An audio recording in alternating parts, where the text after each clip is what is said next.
Salam alaikum wa rahmatullahi ta'ala wa barakatuh. Bonjour tout le monde, j'espère que vous allez bien. Alors regardons ces deux dessins et essayons de les exprimer en mots.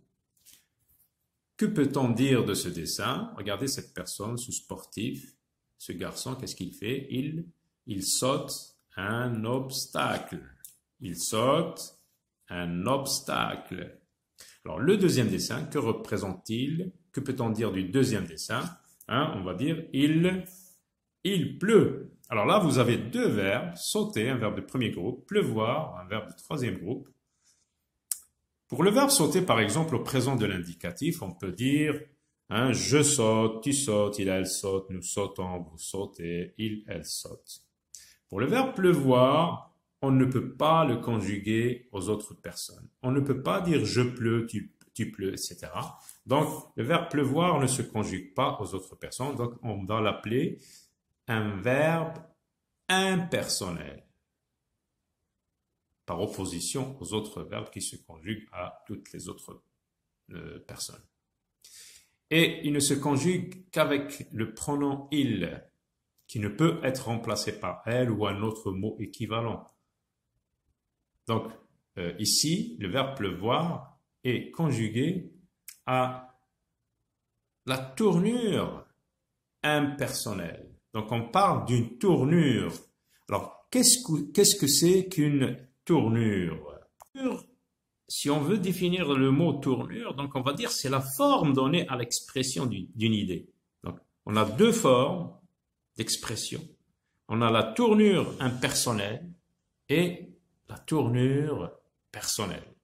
Alors, les verbes impersonnels par nature, les verbes impersonnels proprement dit, ce sont des verbes qui ne se conjuguent qu'à la troisième personne donc, du singulier, avec le pronom il, et ce sont surtout des verbes qui décrivent des phénomènes météorologiques, comme le verbe pleuvoir, ou le verbe biser, par exemple. On dit il bise, il brouillasse, il bruine, il dégèle, il drache, il pleuvine, il tonne, il vente. Parce que, par exemple, lorsqu'il y a du vent, on dit il vente.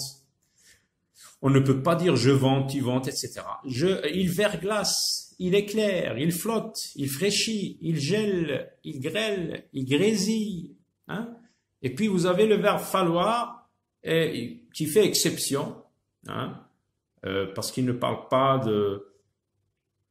d'un phénomène, ne décrit pas un phénomène météorologique.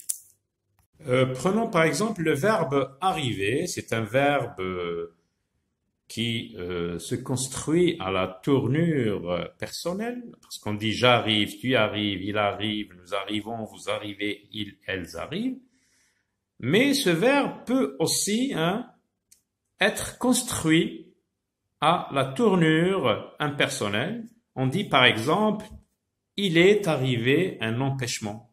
Ici, le verbe arriver avec le pronom il, ici il ne renvoie à rien, donc c'est un sujet apparent, le sujet grammatical, mais le vrai sujet logique, c'est un empêchement. Donc ici, le verbe arriver, on va dire que il est c'est un verbe impersonnel par construction. Donc ce n'est pas un verbe impersonnel proprement dit comme les verbes météorologiques. Et puis il y a une autre série bien sûr de verbes qui peuvent convertir à la forme, à la tournure impersonnelle. La tournure donc impersonnelle, ce sont les verbes être, faire, manquer, importer, convenir, valoir, pouvoir, se passer. Donnons des exemples. Par exemple, avec le verbe être, c'est un verbe personnel normalement, mais il peut être converti à la tournure impersonnelle. Donc c'est un verbe impersonnel par construction, comme le verbe faire d'ailleurs, manquer, importer, convenir, valoir, pouvoir. Donnons des exemples. Il est midi. Quand on dit il est midi, il ne renvoie à rien. C'est un sujet apparent, c'est ce sujet grammatical. Faire, par exemple, on dit il fait beau. Ici, il fait, c'est une tournure impersonnelle. Il manque quelque chose.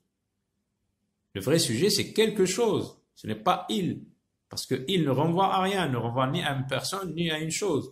Il importe, par exemple, de bien tracer la ligne droite quand on veut, par exemple, expliquer, etc. Donc, il convient, par exemple, de partir. Il convient de partir. Il vaut mieux ne pas acheter maintenant. Il se peut que les invités arrivent tard aujourd'hui. Il se passe un phénomène curieux, hein. Donc, ces verbes sont des verbes personnels par nature, mais ils peuvent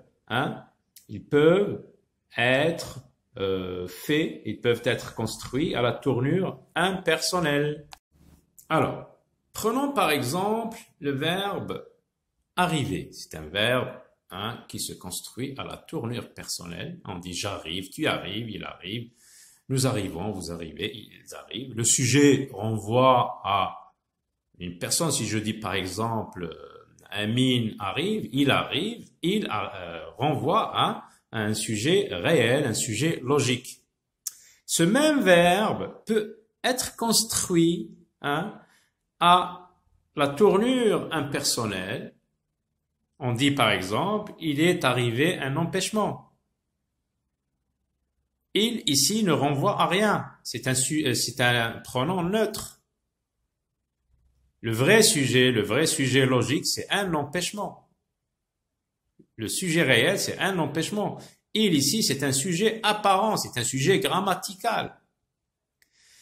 Il y a bien sûr une série de verbes qui peuvent connaître la même construction, les deux constructions, les deux tournures sont les verbes être, faire, manquer, importer, convenir, valoir, pouvoir, se passer. Bien sûr, il y a d'autres verbes.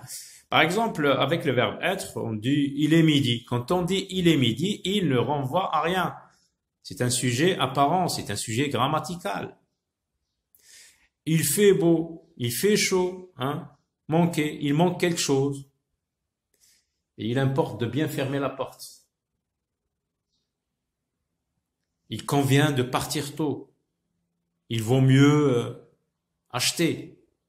Il se peut que les invités arrivent tard ce soir. Il se passe un phénomène curieux. Donc, ces verbes connaissent deux tournures. La tournure personnelle et la tournure impersonnelle. Récapitulons un peu ce que nous avons vu. Nous avons donc vu qu'il y a deux tournures pour exprimer ces idées, la tournure personnelle et la tournure impersonnelle. Donc vous avez une série de verbes qu'on appelle verbes météorologiques, qui sont des verbes impersonnels proprement dits. Et puis vous avez bien sûr quelques verbes personnels qui peuvent être convertis à la tournure impersonnelle, comme le verbe être, faire, manquer, importer, convenir, valoir, pouvoir, se passer. À très bientôt.